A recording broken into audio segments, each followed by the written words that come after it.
예수 하나 되기 96번째. 무슨 말씀을 하시든지 그대로 하라. 요한복음 2장 5절. 그의 어머니가 하인들에게 이르되 너희에게 무슨 말씀을 하시든지 그대로 하라 하니라. 혼인잔치에 포도주가 떨어졌습니다. 포도주는 잔치에 꼭 필요한 것입니다. 사람들의 입에서 불평이 나옵니다. 이 사건을 은유적으로 보면 당시 이스라엘의 상황을 나타냅니다. 잔치집의 6개의 빈 항아리는 형식만 남고 내용이 없는 백성의 신앙입니다. 하나님께서 사람의 모양으로 자기 백성에게 오셨는데 백성은 드릴 것이 없습니다. 성모 마리아는 예수님에게 이 상황을 해결해 달라고 합니다. 종들이 예수님의 말씀에 순종하자 물이 포도주로 변합니다. 이것은 예수님이 죄인을 변화시켜 하나님 나라를 회복하는 표적입니다. 사람의 변화는 생각의 변화에서 시작됩니다. 우리가 하나님의 자녀답게 살려면 하나님의 말씀을 마음에 채워야 합니다. 매일 말씀을 듣고 곰곰이 생각하면 점차 생각이 달라집니다. 때가 되면 말씀을 깨닫게 되고 깨달은 말씀은 행동을 지배하며 형통한 삶을 살게 됩니다. 때때로 종이 아니면 순종하기 어려운 말씀도 있습니다. 말씀에 순종하면 손해볼 것 같고 사람들이 비웃을 것 같습니다. 그럴 때 믿음이 필요합니다. 하나님을 신뢰하는 것입니다.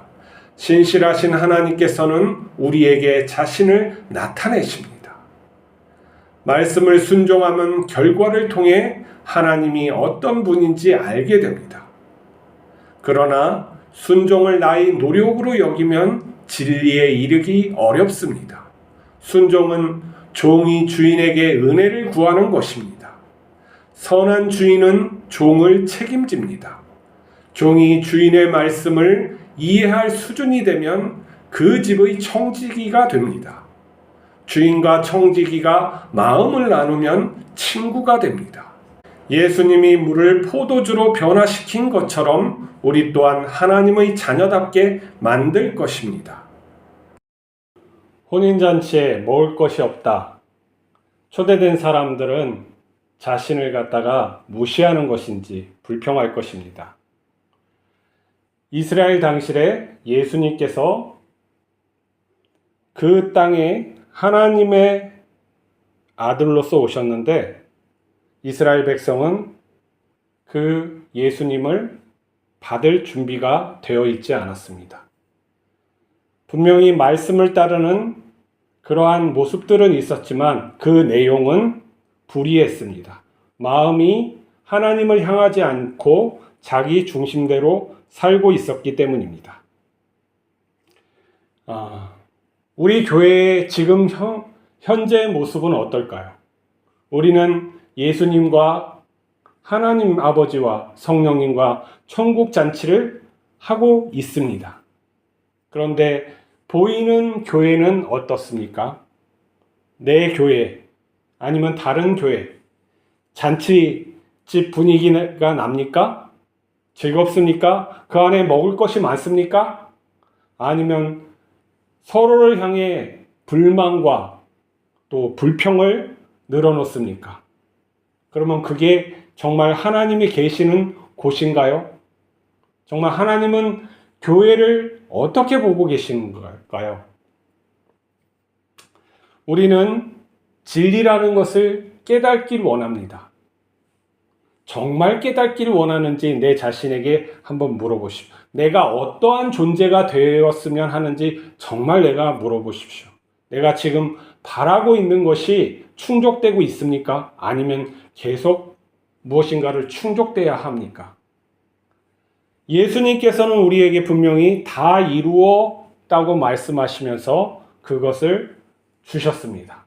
그런데 우리는 다 이룬 것 같지 않고 또 무엇인가를 추구하며 살았다면 하나님께서 예수님을 통해 주시고자 하는 것과 내가 바라는 것이 어긋나고 있음을 인지해야 합니다. 내가 하나님과 멀어져 있음을 깨닫지 못한다면 결코 가까워질 수 없는 것이죠. 진리를 깨닫는 것은 결국 내 자아를 완전히 버리는 것에 이르르고 예수님을 완전히 나의 형상으로 받아들이고 그 형상대로 살아갈 때 이루어진다고 할 수 있습니다. 그것은 나 중심의 삶이 아니라 내가 없어지는 삶입니다. 그것은 모두를 위한 나의 삶만 남아있는 것입니다. 다른 말로 하자면 예수님께서 오셔서 살아간 삶인데 예수님은 자기의 삶을 위해서 그 일을 이루지 않았습니다. 자신을 끊임없이 부인하면서 모두를 위한 삶, 아버지 하나님과 사람을 위한 삶을 사셨다는 것이죠. 그 안에는 예수님이 자기를 위해서 산 삶이 하나도 없어요. 그게 바로 진리의 본 모습이라는 것이죠. 하나님이 그러한 모습으로 살고 계시는 거예요. 그러면 이 땅 위에서 그것이 왜 조성되지 않습니까? 생명이라는 것들이 하나님의 말씀대로, 하나님의 순리대로 하지 않고 자기의 뜻대로, 자기의 탐욕을 위해서 먹고 다른 생명을 괴롭히고 그러하면서 충족되지 않는다고 불평을 하는 것이죠. 우리가 교회에서 나와서 생활하는 것도 마찬가지입니다. 불평이 어디로부터 나옵니까? 나로부터 나오는 것이죠. 내가 정말로 진리 가운데서 살고 있다면 이 불평의 입은 그쳐야 합니다. 그래서 제단 숯불에 뭡니까? 이사야의 그 입술을 지지는 거죠. 천사가 숯불로 지지는 거. 이 입, 마음에서 부정한 것이 나오는 게 바로 나구나 하는 것이에요.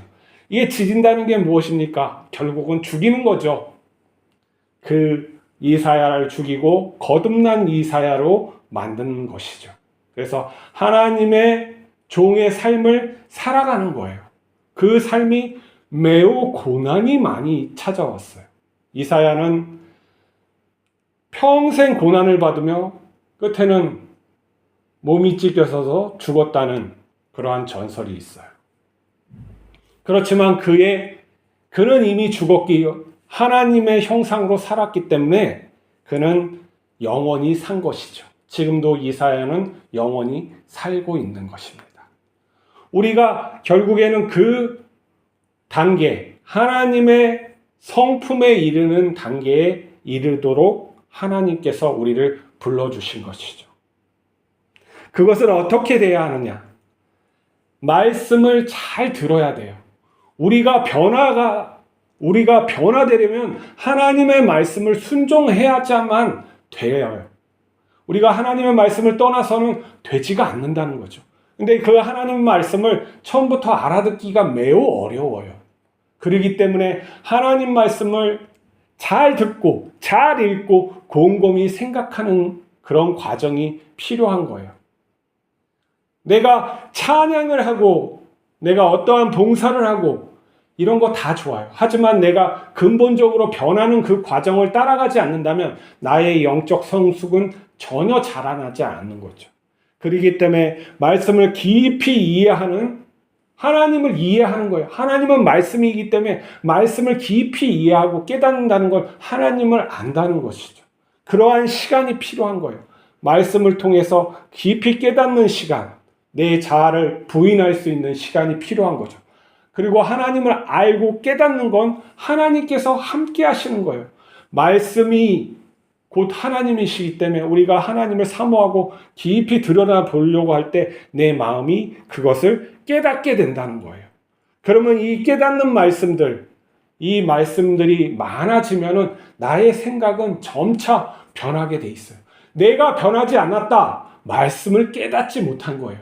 그냥 말씀을 듣고 한 귀로 듣고 한 귀로 흘러보내는 이러한 일을 반복했다는 거예요. 내가 말씀을 담아 두어야지 나에게 양식이 되는 것이죠. 내 살과 피가 되고 뼈가 되어서 내가 자라야 될 텐데 이 말씀을 흘려보내니까 그런 거예요. 흘려보낸다는 건 뭐냐면 말씀을 듣고 깨달으면 당연히 행동으로 나와야 되는데 그게 미쳐지지가 않는 거예요. 이 깨닫는 것이 안 되는 것이죠. 이게 참 어렵습니다. 이 깨닫고 행함을까지 가는 것이 어려워요. 그러나 우리가 그래서 기도하는 거예요. 그 말씀을 깊이 이해할 수 있게, 내가 그 행동으로 나올 수 있게 기도하는 것이죠. 내가 어떠한 정말 이기적인 사람을 봐도 미운 마음이 들지 않고 사랑하려고 하는 마음, 진리로 인도하려고 하는 마음이 있어서 겸손하게 그에게 인사를 건네는 그 마음이 되어야 된다는 것이죠. 내가 진리가 되는 것이죠. 그러면 어떻게 돼요? 하나님이 그와 함께 하셔서 하나님의 살아계심, 하나님의 영광, 하나님의 진리를 그의 삶에 드러내 주시는 거예요. 그러면 그게 어떻게 되냐면 다시 내 믿음이 되는 거죠. 내가 믿습니다, 믿습니다. 아무리 외쳐봐요. 내가 진짜로 믿는지 내 자신을 한번 성찰해 보면 그게 되지가 않아요. 하나님이 은혜를 주시지 않으면 되지가 않아요. 바울이 어땠을 것 같아요? 예수님을 믿는 자를 때려잡으러 돌아다녔을 때 그 변한 삶들을 목격했을 거예요. 저 사람들이 어떻게 저렇게 하지? 어떻게 자기의 자신을 내어주려고 하지? 이웃을 통해서. 어떻게 저런 기적이 일어났지? 아니야, 저건 거짓말일 거야. 좀 미친놈들일 거야. 하는데 하나님의 체험이, 살아계심이 확 드러났을 때 자기가 무너지는 것이죠. 말씀도 이렇게 경험을 다른 사람이 하고 있는 것을 다 경험한다고 하면 돼요. 아, 그렇구나. 그런 게 진짜 있나? 정말 그런가? 나도 이렇게 살아야 되는데 뭐 이런 것을 하다 하나님께서 그 우리의 인생에 확 드러나 주시면은 그게 믿음이 되는 거죠. 그렇기 때문에 우리는 말씀을 보고 또 순종을 해야 되는 그런 것이 있는 거예요. 하나님을 믿어야. 이번에는 의지가 필요한 거죠. 우리가 하나님을 정말 못 믿겠어. 하지만 내가 한번 믿어보겠다고 하는 의지가 필요한 거예요. 아, 하나님이 이런 성경을 보고 이해는 돼. 깨닫겠어. 근데 이게 정말 하나님이 계시는지 아니면 이 도화지에 그림을 그려놓은 가짜인지 이거 하려면은 우리가 의지적으로 믿는 것도 필요한 거예요. 그럴 때 그 믿음은 우리의 믿음인 것이죠. 근데 하나님께서 그 믿음을 받아주셔서 변하게 되는 거죠. 그럴 때 무엇이 필요하냐? 종의 자세가 필요한 거예요. 우리가 피조물이라는 걸 잊지 말아야 돼요. 그 피조물도 잠깐 생겼다가 사라지는 안개와 같다 하는 거예요. 이게 겸손함이죠. 뭘 바래요, 인간이. 건방지게 전능자 앞에서 순종해보는 거예요. 종들처럼. 정말 종인데 무슨 생각을 해요. 그냥 시키는 대로 하지. 나쁜 것도 아닌데 물을 채우라 그러면은 채우는 것이지. 뭐 그렇게 어려운 일이에요. 당연히 종의 태도이면 할 수 있지. 근데 내가 주인 되니까 그거 못하는 거지. 근데 종은 합니다. 내가 아무것도 아님을 깨닫는 자는 당연히 뭐 해야 되죠. 뭐 주인이 시키는데. 했더니 어떻게 돼요? 변화되는 거죠. 우리도 믿음으로 그렇게 하나님의 말씀을 할 때 우리가 변화되는 놀라운 일이 있는 거예요. 이게 하나님의 역사예요. 이게 표적이에요. 이 포도주를 만드는 포도주가 어떻게 되냐? 물이 포도주가 어떻게 되냐? 과학적으로 전능자가 살아있으면 당연히 되는 것이고 이것은 표적이란 말이에요. 그게 과학적으로 되냐 안 되냐 이게 문제가 아니라 더 중요한 건 하나님을 가르치는 예수 그리스도가 누군지 우리의 삶을, 우리의 마음을 변화시키는 전능자임을 가르치는 표적이라는 거야. 그 표적을 통해서 어떻게 봐요? 하나님을 보는 거죠. 절대 하나님. 진정한 참 하나님. 어떤 것이 진정한 참인지 깨달았어. 그러면 이제 하나님과 마음을 나누는 자가 돼야 되는 것이죠. 그러면 내가 없어지고 하나님이 나에게 채워지는 거예요. 아, 놀랍지 않습니까? 어떻게 무슨 뭐 도를 깨닫는 것도 아니고 이거 어떻게 결국 하나님께서 예수 그리스도를 하시는 것은 하나님의 자녀를 만드는 거예요. 하나님의 자녀는 하나님의 닮아야지요. 당연한 거 아닙니까? 하나님의 자녀인데 종의 모습으로 계속 있으면 되겠어요?